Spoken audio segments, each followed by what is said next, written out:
ನಮಸ್ಕಾರ ವೀಕ್ಷಕರೇ. ಬೃಹತ್ ಬೆಂಗಳೂರು ಮಹಾನಗರ ಪಾಲಿಕೆಯ ವ್ಯಾಪ್ತಿಯನ್ನು ವಿಸ್ತರಿಸಿ ಬೆಂಗಳೂರು ಮಹಾನಗರವನ್ನು ಪುನರ್ರಚಿಸುವ ಗ್ರೇಟರ್ ಬೆಂಗಳೂರು ಆಡಳಿತಾತ್ಮಕ ಮಸೂದೆ 2024 ವಿಧಾನಸಭೆಯಲ್ಲಿ ಮಂಡಿಸಲಾಗಿದೆ. ಬೆಂಗಳೂರು ಉಸ್ತುವಾರಿಯೂ ಆಗಿರುವ ಉಪಮುಖ್ಯಮಂತ್ರಿ ಡಿ. ಕೆ. ಶಿವಕುಮಾರ್ ಅವರು ಪ್ರತಿಪಕ್ಷಗಳ ತೀವ್ರ ವಿರೋಧದ ನಡುವೆ 114 ಪುಟಗಳ ಈ ಮಸೂದೆಯನ್ನು ಮಂಡಿಸಿದ್ದಾರೆ. ವಿಸ್ತೃತ ಚರ್ಚೆ ನಡೆಸದೆ, ವಿಪಕ್ಷಗಳ ಮನವೊಲಿಸದೆ ಈ ಮಸೂದೆಯನ್ನು ಅಂಗೀಕರಿಸುವುದಿಲ್ಲ ಎಂದು ಅವರು ಸದನಕ್ಕೆ ಭರವಸೆ ನೀಡಿದರು. ಈ ಸಂಬಂಧ ಶನಿವಾರ ಬೆಂಗಳೂರು ನಗರದ ಶಾಸಕರ ಸಭೆಯನ್ನು ಆಯೋಜಿಸಿರುವುದಾಗಿ ಅವರು ತಿಳಿಸಿದ್ದಾರೆ. ಬೆಂಗಳೂರು ಆಡಳಿತವನ್ನು ಪುನರ್ರಚಿಸಲೆಂದೇ ಸರ್ಕಾರ ಮಾಜಿ ಮುಖ್ಯ ಕಾರ್ಯದರ್ಶಿ ಬಿ. ಎಸ್. ಪಾಟೀಲ್ ಅವರ ನೇತೃತ್ವದಲ್ಲಿ ಸಮಿತಿಯೊಂದನ್ನು ರಚಿಸಿತ್ತು. ಸಮಿತಿ ವರದಿಯನ್ನು ನೀಡಿದ್ದು, ಸಮಿತಿಯ ಎಲ್ಲ ಶಿಫಾರಸುಗಳನ್ನು ಸರ್ಕಾರ ಸಾರಾಸಗಟಾಗಿ ಒಪ್ಪಿಕೊಳ್ಳುತ್ತದೆ ಎಂದು ನಿರೀಕ್ಷಿಸುವಂತಿಲ್ಲ. ಸಾರ್ವಜನಿಕ ಹೆಚ್ಚು ಪಾಲ್ಗೊಳ್ಳುವಿಕೆಯ ತಜ್ಞರ ಸಮಿತಿಯು ಮೇಯರ್ ಇನ್ ಕೌನ್ಸಿಲ್ ಮತ್ತು ವಾರ್ಡ್ ಸಮಿತಿಗಳ ವ್ಯವಸ್ಥೆಗೆ ಶಿಫಾರಸು ಮಾಡಿದ್ದು, ಸರ್ಕಾರ ಒಪ್ಪಿಕೊಂಡಿಲ್ಲ. ಯೋಜನೆಗಳನ್ನು ರೂಪಿಸುವ ಅಧಿಕಾರವನ್ನು ಗ್ರೇಟರ್ ಬೆಂಗಳೂರು ಪ್ರಾಧಿಕಾರಕ್ಕೆ ಬಿಡಬೇಕು ಎಂದು ಸಮಿತಿ ಮಾಡಿದ ಶಿಫಾರಸನ್ನು ಸರ್ಕಾರ ಒಪ್ಪಿಕೊಂಡಿಲ್ಲ. ಹಣಕಾಸಿನ ಅಧಿಕಾರ ಮತ್ತು ಯೋಜನೆಗಳನ್ನು ರೂಪಿಸುವ ಅಧಿಕಾರವನ್ನು ಉಳಿಸಿಕೊಳ್ಳಲು ಸರ್ಕಾರವೇ ಬಯಸಿದೆ.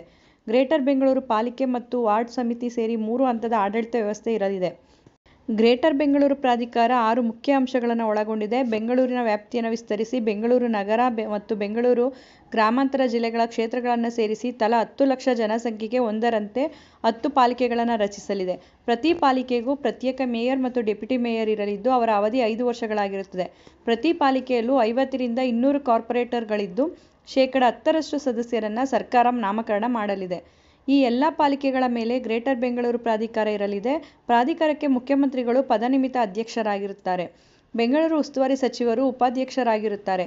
ರಾಜ್ಯ ಸಚಿವ ಸಂಪುಟದ ಗೃಹ, ಸಾರಿಗೆ ಮತ್ತು ಇಂಧನ ಖಾತೆಗಳ ಸಚಿವರು ಸದಸ್ಯರಾಗಿರುತ್ತಾರೆ. ಮುಖ್ಯ ಆಯುಕ್ತರು, ಮೇಯರ್ಗಳು, ಪ್ರತಿ ಪಾಲಿಕೆಯಿಂದ 2 ಸದಸ್ಯರು, ಬಿಎಂಎಲ್ಟಿಎ, ಬೆಂಗಳೂರು ನಗರ ಯೋಜನೆಯ ಮುಖ್ಯ ನಗರ ಯೋಜನಾಧಿಕಾರಿ, ಬೆಂಗಳೂರಿನ ಪ್ರಧಾನ ಎಂಜಿನಿಯರ್, ಅಗ್ನಿಶಾಮಕ ದಳದ ನಿರ್ದೇಶಕರು ಸದಸ್ಯರಾಗಿರುತ್ತಾರೆ.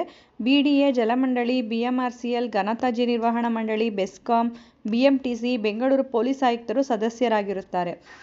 ಪ್ರಾಧಿಕಾರದ ವ್ಯಾಪ್ತಿಗೆ ಒಳಪಡುವ ಎಲ್ಲ ಕ್ಷೇತ್ರಗಳ ಶಾಸಕರು ಕಾಯಂ ಆಹ್ವಾನಿತರಾಗಿರುತ್ತಾರೆ. ಎಲ್ಲ ಪಾಲಿಕೆಗಳ ಶಿಫಾರಸುಗಳ ಅನ್ವಯ ಪ್ರಾಧಿಕಾರವು ತೆರಿಗೆ ದರ, ಸೆಸ್, ಶುಲ್ಕ ಮತ್ತು ಬಳಕೆದಾರರ ಶುಲ್ಕವನ್ನು ಪ್ರತಿ ವರ್ಷ ನಿಗದಿಪಡಿಸಲಿದೆ. ಪ್ರಮುಖ ಯೋಜನೆಗಳ ರಚನೆ ಮತ್ತು ಕಾರ್ಯಗತಗೊಳಿಸುವ ಜವಾಬ್ದಾರಿ ಪ್ರಾಧಿಕಾರದ ಹೊಣೆಯಾಗಿದ್ದು, ಅನುದಾನದ ಹಂಚಿಕೆ ಅಧಿಕಾರವನ್ನು ಪ್ರಾಧಿಕಾರವೇ ಉಳಿಸಿಕೊಂಡಿದೆ. ಬಿಬಿಎಂಪಿ, ಬಿಎಂಆರ್ಡಿಎ ವ್ಯಾಪ್ತಿಯ Hoskote, Nelamangala, Anekal, Devanahalli, Doddaballapura, Bidadi, electronic city greater Bengaluru ವ್ಯಾಪ್ತಿಗೆ ಸೇರಲಿವೆ. ಪ್ರಸ್ತುತ ಬಿಬಿಎಂಪಿ ವ್ಯಾಪ್ತಿ 708 ಚದುರ ಕಿಲೋಮೀಟರ್ ವಿಸ್ತೀರ್ಣವಿದ್ದು, ಪ್ರಾಧಿಕಾರದ ವ್ಯಾಪ್ತಿ 1400 ಚದುರ ಕಿಲೋಮೀಟರ್ ಹಿಗ್ಗಲಿದೆ.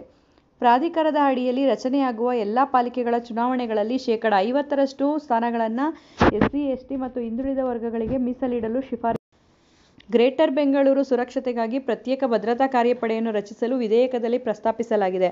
ಈ ಪಡೆಯು ಪಾಲಿಕೆಗಳ ಆಸ್ತಿ ರಕ್ಷಣೆ, ಆದಾಯ ಸೋರಿಕೆ ನಿಯಂತ್ರಣ ಮತ್ತು ಬೈಲಾ ಉಲ್ಲಂಘನೆ ನಡೆಯದಂತೆ ನಿಗಾ ವಹಿಸಲಿದೆ. ಒಟ್ಟಾರೆ ಗ್ರೇಟರ್ ಬೆಂಗಳೂರು ಪ್ರಾಧಿಕಾರವು ಸರ್ಕಾರದ ಹಿಡಿತದಲ್ಲೇ ಇರುತ್ತದೆ.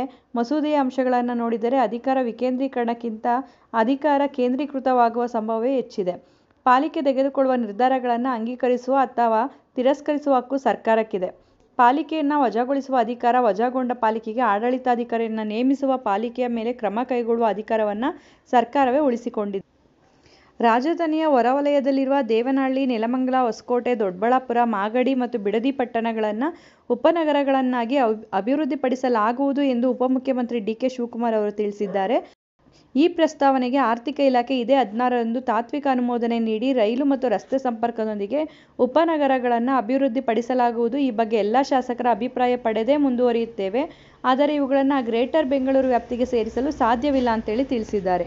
ಉಪಯುಕ್ತವಾಗಿದೆ ಅಂತ ಭಾವಿಸ್ತೀನಿ. ಮತ್ತಷ್ಟು ಮಾಹಿತಿಗಾಗಿ ನಮ್ಮ ಚಾನಲನ್ನು ಲೈಕ್ ಮಾಡಿ, ಮತ್ತೊಬ್ಬರಿಗೆ ಈ ವಿಚಾರ ಉಪಯುಕ್ತ ಆಗುತ್ತೆ ಅನಿಸಿದ್ರೆ ಶೇರ್ ಮಾಡಿ. ಹೊಸದಾಗಿ ನೋಡ್ತಾ ಇರೋರು ಸಬ್ಸ್ಕ್ರೈಬ್ ಮಾಡಿಕೊಂಡು ನೋಡಿ. ಕಾನೂನಿನ ಜ್ಞಾನ ಪ್ರತಿಯೊಬ್ಬರಿಗೂ ಉಪಯುಕ್ತ ಆಗುವಂಥದ್ದು. ಬಿಡುವಿನ ಸಮಯದಲ್ಲಿ ಇಂಥ ಉಪಯುಕ್ತ ಮಾಹಿತಿಗಳನ್ನ ತಿಳ್ಕೊಳ್ಳೋದು ಪ್ರತಿಯೊಬ್ಬರಿಗೂ ಉಪಯುಕ್ತ ಆಗುತ್ತೆ ಅಂತ ಹೇಳಿ ಭಾವಿಸ್ತೀನಿ. ಧನ್ಯವಾದಗಳು.